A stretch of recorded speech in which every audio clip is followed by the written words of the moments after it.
হাসিনা থাকাকালীনই হাসিনারে শহীদ মিনারে গিয়ে বলছিলাম যে ওরা চুল দিয়ে গদি থেকে নামাবো, বলছিলাম না? তো সেই থাকাকালীন বলছি, আর নাই এখন বলতেছি, দুটার মধ্যে অনেক তফাৎ না? আর এখন তো না, এখন তো একটা মানে আপনি যে যারা আওয়ামী লীগের পাচার, তো ঠিক আছে, তো ওরাও এসে বলবে যে হাসিনা খারাপ না।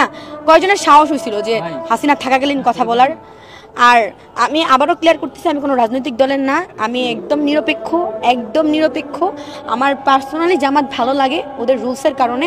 মানে বিভিন্ন জিনিসগুলো নিয়ে দেখতেছি, মানে মানুষ আমাকে কি যে বানাই দিতেছে, কোথা থেকে কি আমি তো জানি না, আমি ওগুলোর ভিতরে নাই। আমার ভাই পড়াশোনা আছে, আমি আসলে ওর মানে ওই কথাটা দেখে বা আসতে বসে, হ্যাঁ জি জি জি, এই জন্যই আসছি। যদিও আমি লিগ না ভাই, আবার লিগ বানাই দিব কোন দিক দিয়া, সে মনে হয় লিগ। ওই যে যখন ওই যে শাহবাগ ব্লক করলো না জুলাই যোদ্ধারা, আমাকে বলতেছে আমি নাকি আওয়ামী লীগের দূষর। এ কথা শুনি না, মানে ওসিস আরো হাঁ হয়ে গেছে আমার দিকে তাকায় যে হচ্ছে আমি নাকি আওয়ামী লীগের দূষর, ঠিক আছে? তো এখন আমার আওয়ামী লীগ বানাই দেবে, জন্য আমি ক্লিয়ার করবি আমি আওয়ামী লীগও না।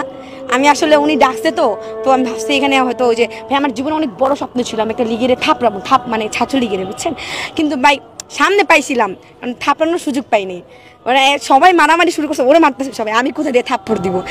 আমি আজকে হ্যাঁ চাইছিলাম কিন্তু পারি নাই। যাই হোক, আপনারা জিজ্ঞেস করছেন আমার ফুল কোথায়, ঠিক আছে, যে শ্রদ্ধা নিবেদন জানাইতে আসছি, ফুল নিয়ে আসি নাই, কিন্তু পায়ে অনেক সুন্দর সুন্দর জিনিস আছে, কিন্তু এগুলোর অনেক দাম ভাই, এখানে রাখা যাবে না। আগে তো যদি পায়ে আরে ওটা এসে বলবে না যে আমি আওয়ামী লীগ, হয়তো জয় বাংলা বলে দৌড় দিব, এরকমই করে, জয় বাংলা বলে দৌড় দিব, আর আশেপাশে নাই। যদি ধরতে পারে তো সোজাসুজি ওর ধানমন্ডি থানায় দিয়ে আসবো। আমার কি হাতে লাঠি টাঠি থাকলে আর কি মারার ইচ্ছা ছিল, কিন্তু না, আইন নিজে হাতে তোলা ঠিক না। তখনকার সিচুয়েশন এখনকার সিচুয়েশন তো একরকম না, এখন মারলে তো আইন হাতে তুলে হয়েছে না। আমি 36 দিন আন্দোলনে ছিলাম, হবে না কিছু? কি বলেন?